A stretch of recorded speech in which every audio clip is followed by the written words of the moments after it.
Nah,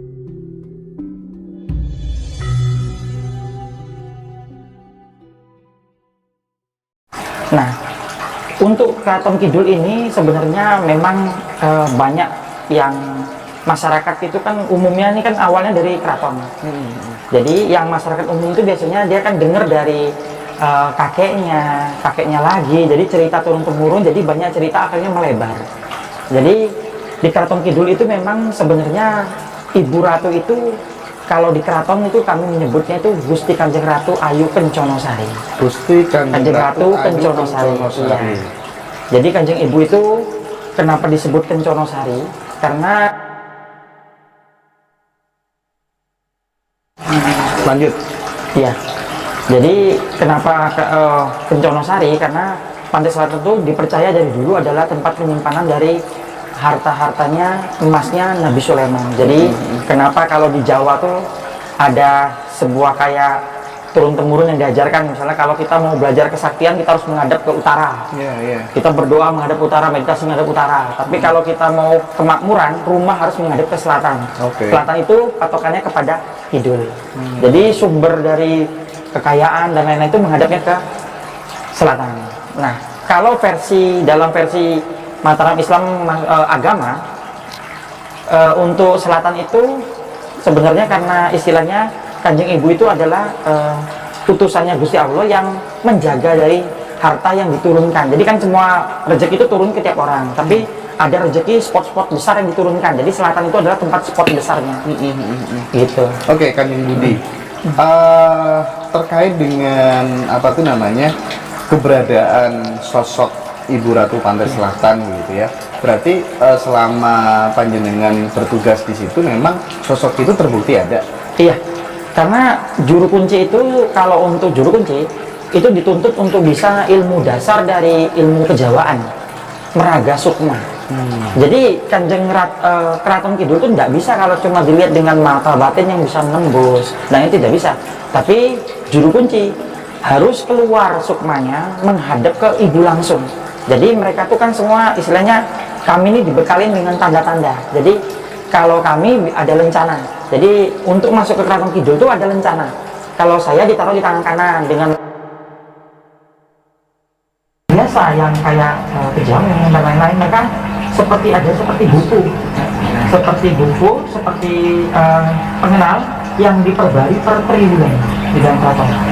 Nah, itu pun buku itu hanya bisa membawa mereka ke dalam halaman pertama atau disebut alun-alun. Nah, Keraton Kidul itu alun-alunnya itu ada dua. Setelah tembok besar, ada pintu-pintu banyak. Nah, untuk Keraton Kidul itu bentuknya seperti apa itu ditentukan oleh budaya, agama, dan kepercayaan orang tadi. Dia membentuk sesuai dengan orang itu. Misalnya orang Bali, dia kan bilang seperti Pulau Bali besar dan lain-lain. Itu tidak salah, karena tradisi budayanya, agamanya tuh seperti itu. Tapi kalau misalnya dari kejawen, dia kan melihat seperti ada tembok besar istana yang banyak sekali pintu-pintu. Itu dari tradisi itu. Jadi ada orang juga yang dengan agama lain, percayaan lain, tradisi lain, dia melihat seperti istana yang sangat megah. Itu biasanya umumnya memang muncul seperti itu, mengikuti dengan tradisi budaya apa yang dianut oleh orang tadi. Karena goib itu ngikutin dia. Nah, Keraton Kidul itu sendiri, kalau setelah pintu besar dijaga oleh penjaga itu kita masuk, itu ada alun-alun kiri dan kanan. Nah, dari situ yang biasanya juru kunci akan mengarahkan. Kalau orang yang masuk, kebanyakan tuh ngumpulnya di alun-alun itu, tidak bisa masuk ke pintu kedua. Nah, biasanya kan ada orang bilang, kok di pantai pas berdoa, kan kalau tradisinya selatan tuh berdoanya tuh biasanya hanya di Selasa Kliwon dan Jumat Kliwon. Jadi kalau pengusaha datangnya di Selasa Kliwon, kalau orang-orang spiritual datangnya di Jumat Kliwon. Mereka lakukannya cuma dua tradisi itu aja, Selasa Kliwon, Jumat Kliwon. Nah, kalau masuk ke dalam Keraton Kidul itu, alun-alun kiri itu biasanya kita kalau meditasi di pantai itu akan dengar kok suaranya ada kayak gamelanan, dan itu adanya di alun-alun sebelah kiri. Itu ada kumpulan besar, ada acara gamelanan dan lain-lain, ada juga tari dan lain-lain di situ. Tapi kalau yang di sisi kanan itu biasanya kalau kita mau masuk ke sana, dia akan nawarin jasa, mau sakti, mau pusaka, mau kekayaan. Itu semua ada, warganya tuh boleh, warganya Keraton Kidul. Jadi Keraton Kidul tuh Keraton Kidul dan ada warganya. Jadi warganya pun berhak untuk bantu orang dan itu bisa di sana. Jadi kebanyakan misalnya kayak Yogyakarta, Keraton di tengah-tengah. Yogyakarta itu ada wilayah selatan.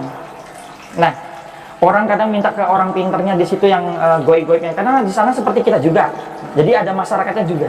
Jadi nggak cuma Keraton Kidul tok gitu. Karena Keraton Kidul itu kan besar sekali ya, halaman depannya tuh Pelabuhan Ratu, sampai ke halaman belakangnya ada di Bali, tengah-tengahnya ada di Parangkusumo. Jadi luas sekali, wilayah selatan itu. Oke. Jadi sekali lagi ketika seseorang menyaksikan wujud dari Istana Ratu Pantai Selatan itu tergantung latar belakang dan persepsinya. Iya, budaya, sendiri. agama, iya. Oke. Nah kalau Mas Budi sendiri gitu, Kanjeng Budi sendiri gitu, ketika kemudian menyaksikan keadaan atau kondisi fenomena yang terjadi di Istana Ratu Pantai Selatan itu, kalau versinya jenengan sebagai juru kunci seperti apa, dan termasuk mungkin ketika melakukan dialog dengan Ibu Ratu gitu, barangkali pernah memberikan nasihat atau pesan-pesan apa begitu? Iya. Kalau saya sendiri melihatnya seperti istana megah yang penuh dengan gemerlap emas. Kalau saya, karena saya netral posisinya. Jadi pola pikir saya netral, saya lihatnya seperti itu. Nah, kalau kami sendiri kan harus meraga sukma masuk. Jadi sukma masuk, kami ke gerbang, kasih petunjuk dari lencana, kami masuk ke dalam. Nah, dari pintu gerbang awal alun-alun itu untuk menuju ke keputaran kedua, pintu gerbang kedua itu kan sangat jauh jaraknya. Nah, biasanya kami pakai bantuan. Ada yang bisa terbang, ada yang bisa ada kendaraan di sana. Lalu sudah sampai di keputaran kedua, itu isinya ada taman dan lain-lain. Nah, itu masih jauh lagi untuk menuju ke keputaran ibu, karena ibu tidak pernah keluar dari keputarannya. Jadi harus masuk ke gerbang terakhir yang terdiri dari emas semua. Nah, disitulah pintu utama setelah masuk keputaran. Nanti masuk ke dalam, berjalan berapa jauh itu, setelah itu nanti ada keputaran di sebelah kiri. Nah, itu keputaran ibu yang utama. Nanti banyak keputaran lain, itu tempatnya Dewi Blorong dan lain-lain. Ada pemandian laki-laki, pemandian perempuan, semua di situ. Belakang sekali itu Gunung Emas. Nah, ini yang dijaga oleh naga emas. Jadi kita masuk, nanti minta izin, ketemu, nanti masuk ke tata ibu. Nah, kalau untuk juru kunci kami itu langsung bertemu sama Kanjeng Ibu. Dan kami punya peraturan, kalau Kanjeng Ibu kami tidak boleh melihat pusar ke atas. Jadi kami hanya menunduk. Nah, kalau saya ditanya orang, sebenarnya seperti apa sih wajahnya Kanjeng Ibu? Nah, sebenarnya banyak sekali orang mau coba melukis wajah Kanjeng Ibu. Yang hampir mendekati itu Basuki Abdullah. Tapi ya, yang ada di Istana Negara fotonya dan lain-lain. Lalu dia nggak diizinkan untuk melukis wajahnya. Akhirnya Basuki Abdullah mengambil foto model yang orang Medan dilukisnya di situ. Lalu kita dengar kemudian kejadiannya kan meninggal. Karena wajah ibu tuh keluar cahaya. Jadi kami tuh tidak bisa melihat wajahnya kecuali memang diperuntukkan langsung yang dia mau melihat wajahnya. Karena Kanjeng Ibu tuh hanya utusan. Beliau itu hanya utusan, jadi beliau tuh tidak menampakkan wajah secara utuh. Dan kami pun ada peraturan tidak boleh melihat pinggang ke atas. Jadi semua juru kunci abdi kinasi hanya melihat ke bawah di saat bertemu Kanjeng Ibu. Nanti Kanjeng Ibu pernah ngasih untuk saya untuk edukasi, karena kan selama ini orang tidak tahu tentang Kanjeng Ibu. Orang anggapnya selalu musyrik lah dan lain-lain, pesugihan, makan nyawa dan lain-lain. Itu tidak seperti itu. Kanjeng Ibu sendiri karena sudah telanjur beredar di situ seperti ya sudahlah seperti apa gitu. Cuma yang biasa nemuin orang ke pantai naik kereta yang katanya ada pakaian hijau, itu hanya pembantu ibu, disebut Nyi Roro Kidul. Dia berusus keluar dan dia boleh bilang sebagai ratu karena di sana diizinkan gitu. Di sana susunannya sangat rapi, ada Rio Kidul yang mengatur ke dalam keraton, ada Nyi Roro Kidul yang keluar, ada Nyi Blorong yang memimpin semua pasukan. Dan mereka jenisnya pun berbeda. Kalau Nyi Blorong itu jenisnya siluman. Kalau Kanjeng Ibu itu disebut makhluk suci. Makanya wajahnya tuh keluar cahaya. Seperti itu. Kanjeng Ibu itu makhluk yang suci gitu ya? Iya, utusan dia. Utusan gitu. Jadi dia bukan manusia biasa. Bukan manusia dia. Bukan manusia. Bukan, iya. Oke. Bukan manusia. Nah, kemudian begini. Tadi Kanjeng Budi mengatakan bahwa muncul sejarah tentang Ratu Pantai Selatan itu awal Mataram Islam. Berdirinya awal Mataram. Nah, kenapa sebelum awal Mataram Islam, cerita itu tidak ada jika kemudian memang secara faktual kisah atau mitologi tentang Ibu Ratu Pantai Selatan itu benar-benar ada, Kanjeng Budi. Ya, jadi dulu itu Mataram, sebelum Mataram Islam, semua itu mengacunya kepada Gunung Merapi. Oh, oke. Nah, karena Gunung Merapi itu adalah disebut dulu tuh kailasnya Dewa Siwa. Makanya kalau kita ketemu candi di Gunung Merapi pasti ketemunya Linggayoni. Candi lagi, Linggayoni lagi. Makanya Yogyakarta sekarang ini sangat kompleks. Ada satu garis lurus dari pantai selatan sampai ke ini, ke Gunung Merapi. Nah, kenapa muncul sejarah ini? Dulu itu Mataram Islam berdiri di Mataram, di daerah ini sekarang ini sangat sulit karena goibnya tuh sangat berbeda, karena goib gunung itu sangat mengerikan. Jadi pendiri dulu bertapa keliling dari Gunung Kidul, dia keliling sampai akhirnya dia sampai di pantai Parangtritis. Dia bertapa di sana untuk minta restu atau bagaimana untuk bisa menguasai alas ini tadi untuk buka keraton. Lalu Kanjeng Ibu terasa waktu beliau bertapa, makanya ngutus utusannya nemuin ada mau apa dan lain-lain. Akhirnya terjadi suatu perjanjian ikatan bahwa kerajaan akan didirikan, dia akan bantu sampai besarnya Mataram, baru terjadi ini. Lalu ada versi lagi bahwa ini adalah untuk legitimasi. Iya, untuk Mataram Islam. Jadi cuma kalau bagi saya Keraton Islam, Keraton Kidul itu memang benar-benar ada. Karena saya kan terlalu banyak orang datang, saya bolak-balik masuk. Kayak sampai sekarang saya pegang peraturan, kami nggak berani sekali karena kalau kami ini hidupnya harus tidak boleh macam-macam kalau untuk juru kunci. Karena untuk Pantai Selatan itu cuma ada 2 berkah atau celoko bagi kami. Jadi berarti kayak minum bir apa gitu nggak berani ya? Kalau dipaksa gitu ya nggak sampai mabuk gitu. Oh, nggak sampai mabuk gitu ya. Oh, Pak Kemarin Heru yang bagian maksa ya? Iya, Iyalah. dikata Pak Heru minum sendiri saya botol. Nah, Kanjeng Budi, untuk menjadi juru kunci itu kan tidak semua orang bisa sampai pada posisi itu gitu ya. Artinya tentu mungkin ada ritual-ritual dan tirakat-tirakat tertentu sebagai prasyarat pintu masuk sebagai juru kunci gitu. Bisa nggak sih di-share ke kita gitu seperti apa prosesnya gitu? Iya. Memang berat. Dulu awalnya saya itu bertugas di Gunung Merapi. Jadi tugas saya masuk ke Keraton Merapi. Cuma beberapa waktu kemudian saya tertarik dipindah untuk ke selatan. Jadi awalnya saya nggak kenal Kanjeng Ibu. Jujur saya dulu hanya tahu karena saya mengajar Siwa Buddha, saya hanya tahu Dewa Siwa dan Buddha, itu aja. Akhirnya kan ini pengertian baru bagi saya tentang Kanjeng Ibu. Kok ini hanya Islam yang ada gitu, nah yang di Siwa Buddha tidak ada gitu kan dulu. Akhirnya saya coba main ke pantai, saya lihat loh, kebetulan saya dulu kan belajar, akhirnya memiliki kemampuan untuk melihat alam lain gitu. Jadi alam itu kan sangat banyak, jadi alam jin dan lain-lain. Lalu saya lihat kok di pantai ini ada goibnya berbeda dengan yang ada di gunung. Berarti nggak salah nih, saya pikir yang saya belajar di agama bahwa ada jin darat, ada jin laut dan lain-lain. Akhirnya tertarik saya, lalu mulai saya ikut berdoa. Saya kan bisa, ini saya coba masuk ke keraton nggak bisa. Saya nembung berapa kali minta supaya kenal. Akhirnya suatu saat ibu restui, saya disuruh berangkat ke Gunung Kidul. Ada satu pantai Ngobaran, tapi karena Ngobaran itu posisinya rame orang, saya disuruh masuk ke pantai yang ujungnya. Sebelahnya tuh kalau nggak salah Nguyahan gitu. Lalu kan saya nggak ngerti tradisional kalau bawa ada pasang surut. Waktu itu saya lakukan tapa pendem di pantai. Jadi ditaruh cuma batas kepala muncul. Teman saya yang mendem itu langsung nunggu istirahat di warung. Ternyata kami nggak tahu bahwa waktu itu memang mungkin itu kali untuk syarat saya masuk. Tiba-tiba air pasang, wah saya tenggelam. Saya pikir saya nggak mau mati di sini. Saya pikir Kanjeng Ibu tolong saya, Kanjeng Ibu tolong saya. Dari situlah awal perkenalan saya itu.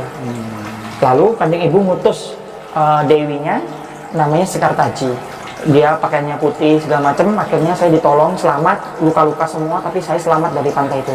Semenjak itu saya punya kemampuan bisa berhubungan sama mereka. Nah sebenarnya ada rahasia dari seorang juru kunci, tapi ini saya nggak bisa bicarakan. Jadi juru kunci itu harus ada pendamping dari Keraton Kidul, baru dia bisa masuk total sampai ke keputaran belakang. Oke. Ya. Kalau saya kebetulan kan didampingi oleh Sekartaji, gitu. Jadi sebenarnya itu yang kalau diungkap tuh biasanya beberapa tokoh kan marah gitu karena tidak bisa itu dan lain-lain. Jadi karena saya lebih modern, saya jadi bilang bahwa ada pendamping itu yang membawa kita bisa masuk ke dalam. Iya, iya. Gitu. Namanya pendamping itu kan dia seperti soulmate gitu kan ya. Iya, betul. Bisa nggak sih kita sebagai juru kunci melakukan hubungan intim dengan pendamping itu gitu? Ini saya akan sisihin dulu yang ini. Saya bicara tentang kemampuan Rogo Sukmo. Oke. Jadi ilmu Rogo Sukmo Jawa itu ada tingkatannya. Ada yang Rogo Sukmo hanya keluar aja, ada Rogo Sukmo yang bisa ngerasa. Kalau dia udah mencapai tingkatan meraga sukma dengan merasa, dia bisa melakukan hubungan apa aja dengan makhluk gaib. Begitu. Baru yang ini saya tarik bisa terjadi. Iya. Ada yang tertarik jadi juru kunci?